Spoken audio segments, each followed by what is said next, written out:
Greetings, Matt Holt here, and this is the QCOM MS3 vlog series. This is the Pediatric Clerkship Edition, and this is week 2. This week I was on wards for the very first time ever. This is my first opportunity I've gotten to actually work kind of on a ward at the hospital. Yes, I was down in labor and delivery. That's a whole different ball game, but this week I was on the night float, so I was going in at 3 p.m. and I was getting off at 11 p.m. I was on the Pediatric unit, which is over at Niswonger Children's Hospital on the second floor. And we also had the PICU on the third floor. So there's a basic ward for, non-life threatening things, things that we can manage inpatient. And then there's up on the third floor, there's the PICU, which is the place where the kids that have a lot of kind of life-threatening things that need a little bit higher level of care, that's where they go. So last week was inpatient and not inpatient. This week's inpatient, and next week, actually, I'm on the day shift next week. Last week, I was in the newborn nursery, and I was at the outpatient clinic, which that was great. So far, pediatrics has been awesome. The residents are awesome. The attendings are awesome. They all love to teach. They get their work done. It's really been an encouraging experience.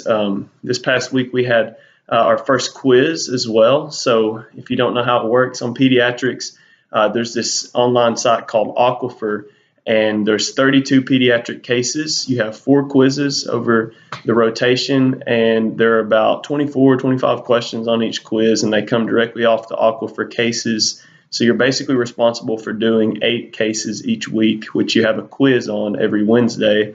And those cases take around an hour, hour and a half, and you do them online, and you basically work through a certain type of case scenario that you could find yourself in pediatrics. But I want to tell you more about wards than anything. That's where all the excitement is. I really enjoyed it. Night float is a little bit more of a casual shift than whenever you do the day shift. You don't do formal rounds on night float, but you do, however, get to be there for the transition from day shift to night shift. So the handoff, you get to see what that looks like. That's awesome. I think that's why they make you come in at 3 p.m.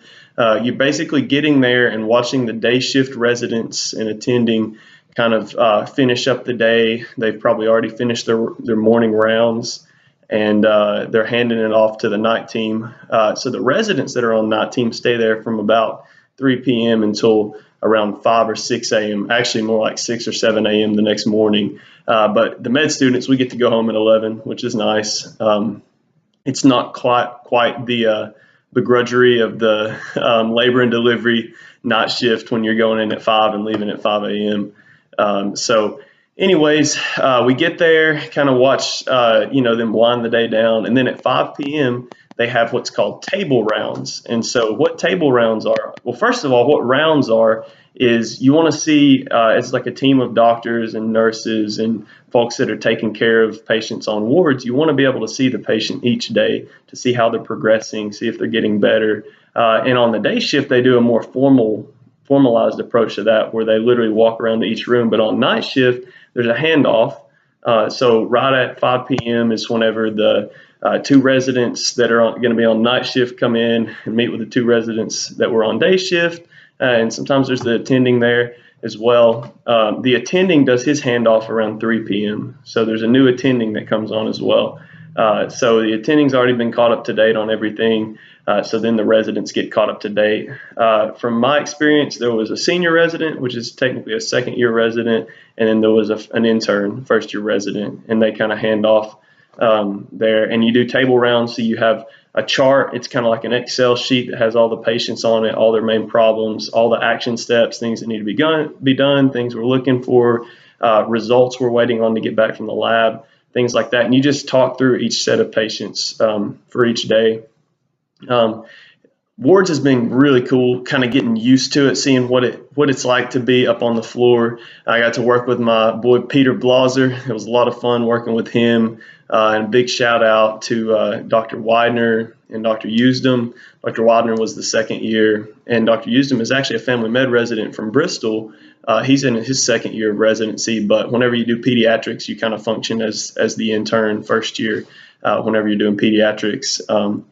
as a family med resident. So it was kind of cool to get to see the role that he played, and then watching Dr. Widener work. I've been with Dr. Kumar this week. He was awesome, one of the best attendings that I've had that actually teaches. It was a lot of fun getting to hear his lecture on Cambodia. He went to medical school up north, got his MD and went to residency, Providence, Rhode Island. And then right after, he got to kind of do a global health experience during residency, and he thought it was really cool. So he went back to Cambodia again. That's where he served at, and just kept going back year after year. Ended up working there for 9 or 10 years, and then went to Tanzania for the last 3 years, and then came right here to East Tennessee, and where he's been working since May as an attending physician. He's great. He really cares about teaching. He's so enthusiastic to see his patients.